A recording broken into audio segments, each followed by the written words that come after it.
Hi folks, Rob here with 96 is your fix version 2.0. Now some people have tried the 96 fix as explained in the first video production I put out. Some have had success, some have not. Some people have come down on me because they want absolute proof before I go sharing this stuff with the public. I don't believe that's the case. I think you have a duty to do your own due diligence, and it's not like Microsoft makes sure they have a perfect product before they release it. And at least this way a whole lot of people can start trying different things. Now I have been doing some studying, and I've been talking to some people who have tried it, Doug Larson particularly, and we have had discussions concerning this on what is lacking from the first one.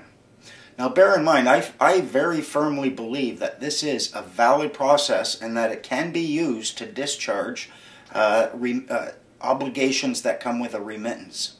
I think if you examine it, this remittance option, as it is, or as it could be called, exists all the time. And it exists because the companies who are demanding payment from you generate revenue and profit by accessing things that belong to you. Now there has been a number of mistakes, but I think we have a pretty good idea of where we went wrong and what we can do now to fix it. So what we're going to do is we're going to re-examine the whole issue. I do have people who are going to be going through this process, so by the time you watch this on YouTube, you can bet that someone is doing it. Someone is trying it. Now, a number of the problems that I've noticed is that the Minister of Finance's mandate doesn't cover what we are asking him to do. I've seen letters where they would send, they would write back and they would say, "I wish we could help you, but our mandate doesn't allow it." Now they didn't say no. Essentially what they're coming and saying is, "I want to do it for you, but I don't have the tools. Give me the tools and I can do it." So that's one thing that was a potential problem. The other problem is that there might not be an actual account associated with the birth certificate, but that birth certificate does point to the right to draw from an actual existing account. And the other thing is, you have to mark the remittance in a proper manner and from a position of authority. So bearing all that in mind, let's look at the situation all over again, and I'll explain to you the steps that people are going to be taking now.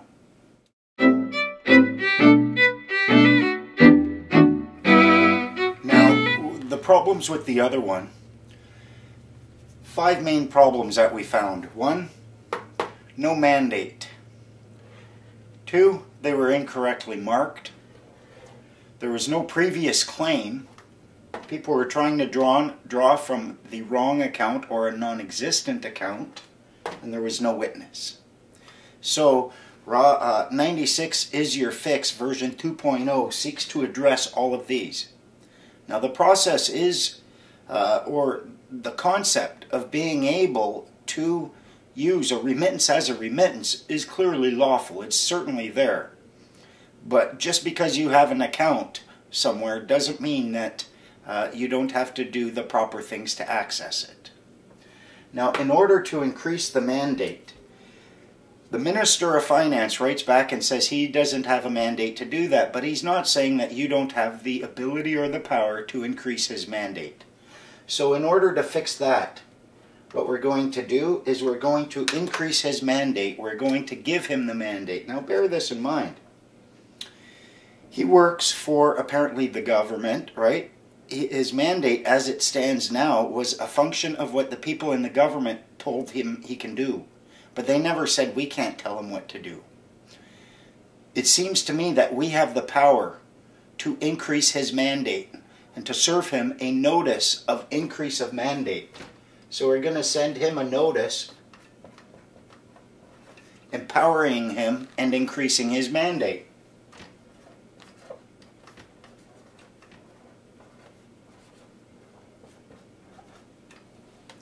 Can you read that? Yeah. Notice of mandate. Now, also these things that we were sending out, perhaps they were incorrectly marked. One thing I didn't mention to people is that this option that is available, the remittance option, it's only available to the end user, to the consumer. So you have to mark upon your document that it is a consumer purchase.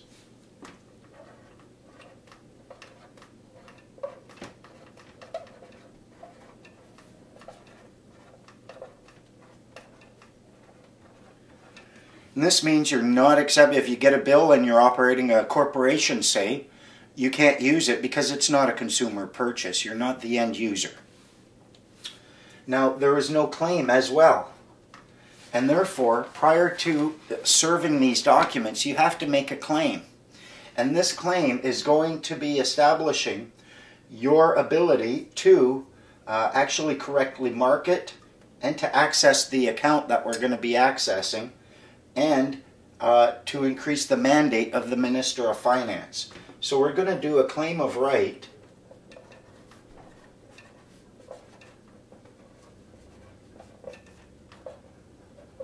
to address all of those things. Now, the wrong account, the big problem is people were pointing at the number on the birth certificate, mistakenly believing that this is the account from which we will draw from. And that's not the case. That account evidences your right, or the fact that you have paid into a different account, and we have to access the proper account. And that account is the Consolidated Revenue Fund.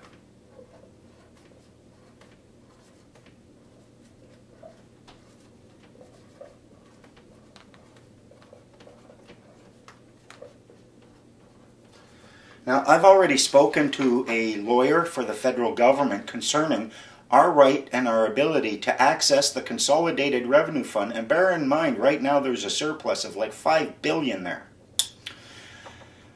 I've mentioned our right to access it in order to meet our basic fundamental needs and to make use of the remittance option, or the 96 option.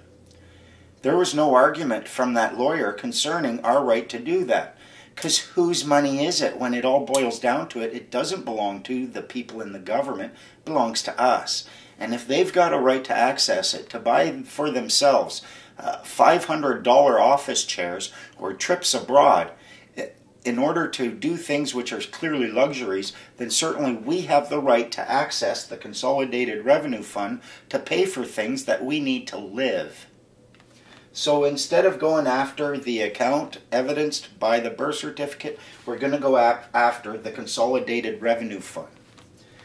Now, for witness, what needs to be done, and again, this is part of correctly marking it, what we're going to do is we're going to take a $1 Canadian stamp, and we're going to put that on it, and we're going to sign across that. Now, what we do by doing that is we draw the Postmaster General in as a witness, and it ends up being our stamp. So we're going to put the Postmaster General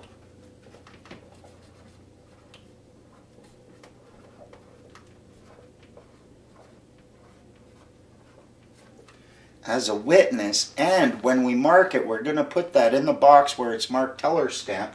Because the other thing we're going to do when we do all of this, one of the claims, part of the claim of right that we send out, is we are going to be acting as a teller for the Bank of Canada.